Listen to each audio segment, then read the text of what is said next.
দেয়। এরপরে যখনই স্পেস ক্রাফটটি উপরের দিকে উঠতে শুরু করে তখনই কং এর সেই বিশাল দাঁতটি উপড়ে যায়। এরপর কং এর যখন জ্ঞান ফিরে তখন সে খেয়াল করে তার সেই পুরনো দাঁতটি উঠিয়ে সেখানে একটি টাইটানিয়ামের দাঁত লাগানো হয়েছে। এই নতুন দাঁতের ফলে সে অনেক বেশি কনফিডেন্স পাচ্ছিল, এখন সে যে কোনো কাউকে হারাতে পারবে। তখনই বিজ্ঞানীদের ল্যাবে একটি কিংকং এর দুনিয়া থেকে সিগন্যাল আসে। এই সিগন্যালের সত্যতা জানার জন্য বিজ্ঞানীরা তখনই একটি রেস্কিউ টিম তৈরি করে আর মিশন শুরু করে দেয়। তারা কিংকং এর সঙ্গে সেই পোর্টালের মধ্যে ঢুকে যায় যেখান দিয়ে তারা পুরোপুরিভাবে কং এর দুনিয়ায় প্রবেশ করবে। যখনই তারা সামনে এগোয় তখনই তাদের স্পেস ক্রাফটটি অনেক দ্রুত নিচের দিকে যেতে শুরু করে আর খুব অল্প সময়ের মধ্যেই তারা সেই দুনিয়াতে চলে আসে।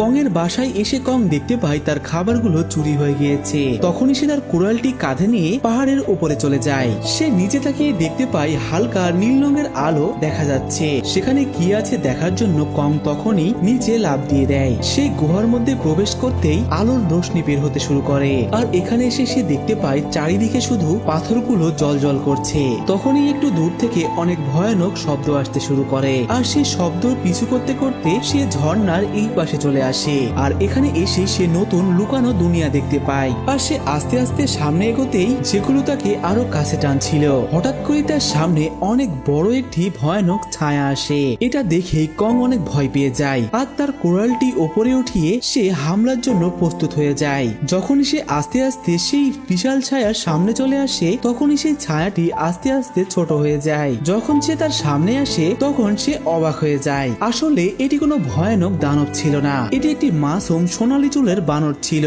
হাজার বছর পরে কং কাউকে তার মতো দেখতে পাচ্ছে। কং দ্রুত নিচু হয়ে যায় আর তার হাতিয়ারটি নিচে রেখে দেয়। এরপর সে বানরটির সঙ্গে বন্ধুত্ব করার জন্য সে তার হাত বাড়িয়ে দেয়। সে মনে করেছিল সেই ছোট্ট বানরটি তার মতোই কাউকে দেখে হয়তো অনেক বেশি খুশি হয়ে যাবে, কিন্তু হঠাৎ করে সেই ছোট্ট বানরটি তার হাতে কামড় দিয়ে বসে।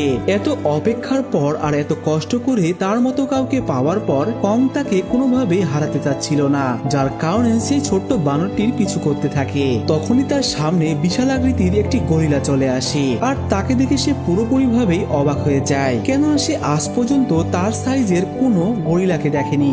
যখনই কং সামনে এগোতে যাবে তখনই আরো একটি গরিলা এসে তাকে মাটির সঙ্গে ঠেসে ধরে আর এখানে সেই গরিলাগুলোর চেহারা দেখে মনে হচ্ছিল তারা লড়াই করার জন্যই তার কাছে এসেছে। তখনই কিংকংও তাদের সঙ্গে লড়াই করার জন্য তৈরি হয়ে যায়। তখনই সে একটি পাথর উঠিয়ে গরিলার মুখে মারে আর মুহূর্তের মধ্যেই কং দুজনকেই শেষ করে ফেলে। যখনই কং সে হাতিয়ারটি তুলতেই যাবে তখনই সেই ছোট্ট বানরটি কং এর উপরে এসে আক্রমণ করে বসে, যার কারণে কং সেই ছোট্ট বানরটিকে ধরে ফেলে আর তাকেই হাতিয়ার বানিয়ে